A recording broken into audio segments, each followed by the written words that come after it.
Hi வணக்கம், welcome to triple S views. Zimbabwe வச்சு துவைச்சிட்டாங்க வெஸ்ட் இண்டீஸு.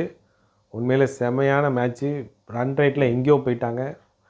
நம்ம கண்டிப்பாக ஜெயித்தாலுமே 2 மேட்ச் ஜெயித்தாலுமே ரன் ரேட் ஜாஸ்தியாக இருக்கணும். இந்த ரன் ரேட்டையும் பேலன்ஸ் பண்ணாமல் வரணும்னா சவுத் ஆஃப்ரிக்கா 3 மேட்ச்லேயும் ஜெயிக்கணும். அப்போ தான் நமக்கான வாய்ப்பு கிடைக்கும். நம்ம 2 மேட்சையும் ஜெயிக்கணும்.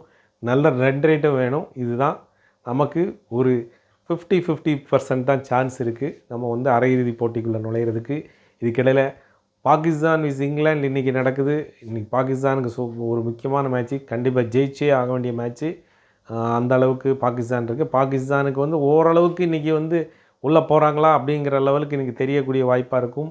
ஸ்ரீலங்காவுக்கு வந்து ஏற்கனவே ஒரு மேட்ச் தோற்றுட்டாங்க. அடுத்த 2 மேட்ச்சு அவங்களும் மிகப்பெரிய அளவில் ப்ரெஷரைஸ்டில் இருப்பாங்க. இந்தியாவும் ஸ்ரீலங்காவும் கிட்டத்தட்ட ஒரே மாதிரியான நிலைமையில் தான் இருக்குது.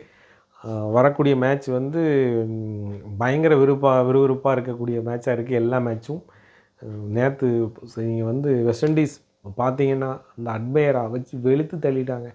அப்பா 6 வந்து நேற்று வந்து 19 6 அடிச்சிருக்கிறாங்க ஒரே மேட்ச்சில். அந்தளவுக்கு அடிச்சிருக்கிறாங்க. ஜிம்பாப்வே நான் இந்த அளவுக்கு மோசமாக எதிர்பார்க்கல. ஜிம்பாப்வே ஓரளவுக்கு நல்லா பெர்ஃபார்ம் பண்ணுவாங்கன்னு நினச்சேன். ஏன்னா சூப்பர் 8க்கு வந்ததே அவங்க ஆஸ்திரேலியாவை அடிச்சிருக்கிறாங்க. எல்லாத்தையும் ஜெயிச்சு இன்றைக்கி வந்திருக்கிறாங்க அப்படின்னு நினச்சோம். ஆனால் விட்டுட்டாங்க. பட் கொஞ்சம் நெக் டு நெக் வந்தால் நல்லாயிருக்கும் மேட்ச். அதான் திருப்பி சொல்கிறது வந்து மேட்ச் வந்து ஒன் சைடாக போகும்போது மேட்ச் பார்க்குறதுக்கு ஒரு சுவாரஸ்யம் இல்லாமல் இருக்குது.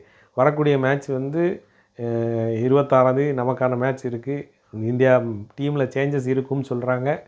நமக்கு மிடில் ஆர்டரும் சரி ஓப்பனர்ஸும் நிறைய விமர்சனங்களுக்கு ஆளாகியிருக்காங்க. நேற்று 2 மேட்ச்சில் ஒரு மேட்ச் தோல்விக்கு அப்புறம் பார்த்திங்கன்னா அவ்வளோ சோசியல் மீடியா வச்சு கழுவி ஊற்றிருக்காங்க. டீமை பற்றியும் டீமினுடைய தலைமையை பற்றியும் டீமினுடைய டிசிஷனை பற்றியும் நிறையா விமர்சனங்கள் வந்துட்டுருக்கு. அந்த விமர்சனங்களெல்லாம் கருத்தில் எடுத்திருப்பாங்கன்னு நினைக்கிறேன். நிறைய திட்டங்கள் புது திட்டங்களெல்லாம் பண்ணி தான் வரக்கூடிய மேட்ச்சை ஜெயிக்கணும். ஸ்ட்ராட்டஜி இல்லாமல் பண்ணவே முடியாது.